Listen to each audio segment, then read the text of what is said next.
Hi there, this is Marty from owingsart.com, and today we're going to take a look at these Faber-Castell Max Colored Eco Pencils. These pencils are designed for kids and students who need colored pencils. They're non-toxic, they're break resistant, they're made with reforested wood, so they're, I should say, ecologically conscious manufacturing of these. The wood is from certified sustainable forests, so for every tree that's harvested, I think 2 are planted, and so there's an investment in that as well in the environment. The thicker leads means really that you're going to get more pigment out of the pencil, and these are a full 4mm core. You get 12 in this set of Faber-Castell pencils, and you get a nice variety of colors. We'll go through them here in a second.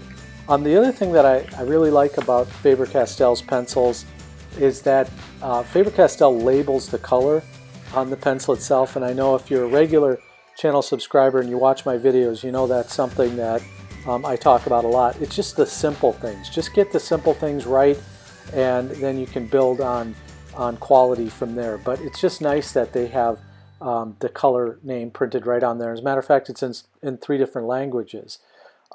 So if you look at the end of the pencil, you can see how thick the core is, a full, as I said, 4mm, but very well centered. These are a triangular shaped pencil, and at some point Faber-Castell also developed the Art Grip pencil, which is similar in shape to this, but their idea is that they're just easier for little kids to hold, and indeed they are. They do feel comfortable in the hand, and they're just the right shape. If you hold on to them, they're really nice. You can tell that the wood and the cores are all well made, and these are well constructed pencils. And you get, like I said, a nice variety of color here. You don't get a white, but you get instead a silver, and you do get a peach in this set as well, where some sets, lower end sets, you don't get the peach color. There's a substitute that's probably a different shade of yellow or orange. So again, silver and black. Most pencil sets will give you the black, but you don't get a silver. So the silver is an interesting choice, and it works pretty nicely. So what we're going to do today, so in addition to testing out each one of these colors, I will also try to attempt to do a drawing today as well of a still life, some fruit and whatnot. So we'll give that a shot as well and see how these pencils do with that. So here the color's going down quite nicely. You can see for yourself here. The color is really bright. I mean, considering the cost for these pencils, which is about, I think, $5 a box for these 12 pencils, a little bit more than you're going to pay for Prang or Crayola, but you'd expect to get a little bit better quality from a Faber-Castell, and at least initially here in my tests you do.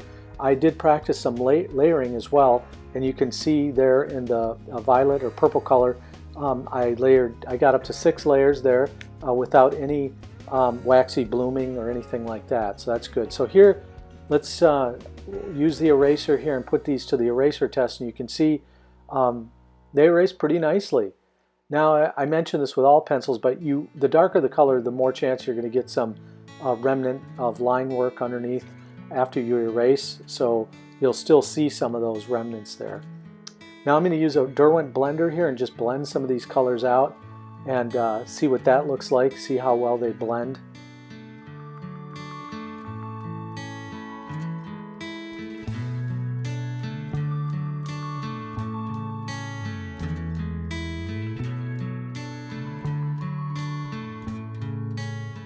So as you can see here, I'm really just trying out drawing still life here. 3 pieces of fruit, a banana, an orange, and an apple.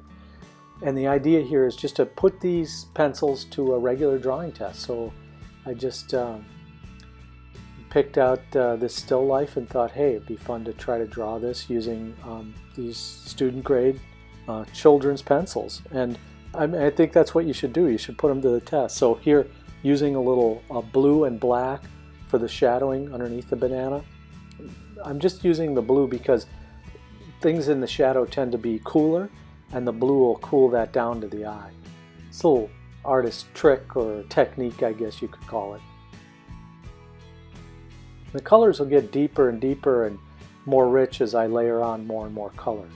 using these pencils, and depending on how well they're made, that really stands out in a colored pencil drawing.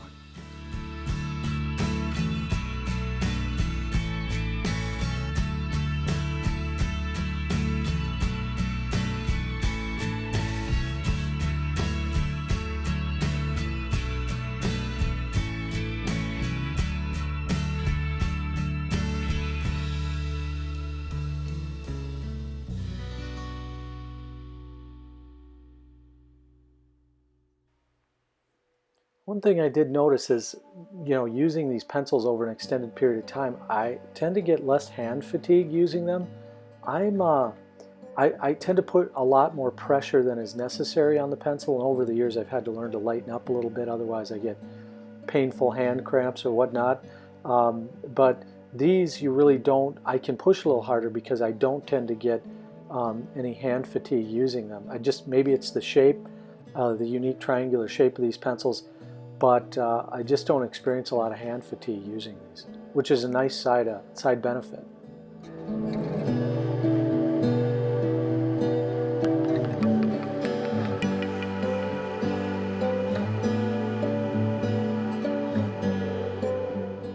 One of the things I've learned with using more student grade pencils is to not blend so much as layer the colors a lot more before I go into blending. This is the blending, and I'm using a Derwent blender there, is one of the last steps, and then I'm basically done with the piece when I get to that.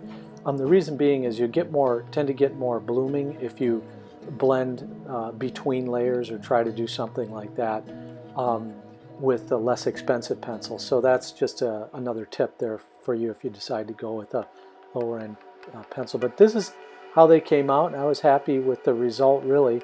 Not too bad. And when I consider, here's the Crayola brand test I just did not long ago. You can check out the video here, but just comparing the two, the Crayola brand to the Faber-Castell, I can tell there's a significant difference in quality.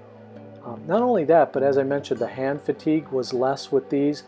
I think the colors are comparable, but I give a slight edge to the Faber-Castell in terms of brightness, and a slight edge to the Crayola in terms of layering, or layerability, if that's a word.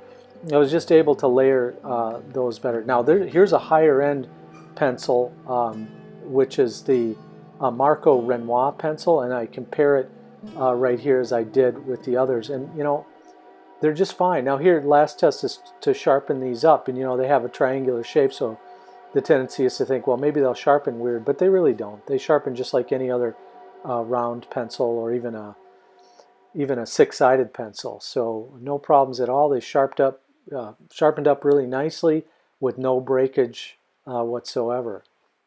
I really like these Faber-Castell, and I'm a big fan of the Faber-Castell company in general. I think they go a long way to making good quality products, and they really set the bar high. So it's really great that these are made in Brazil by Faber-Castell, and that they produce a really good quality product. I wouldn't hesitate to use these in my own sketching work, especially for thumbnails and rough sketches. But for any kids project or student grade activity you want to do, or if you're just starting out and can't afford the higher end stuff, these are great. Alright, well, this has been Marty for owingsart.com, and this has been a look at the Faber-Castell Max Colored Eco Pencils. Thanks for stopping by. Don't forget to leave a comment or a question if you have one, and please subscribe to the channel and share the video. So long, everybody. Have a great day.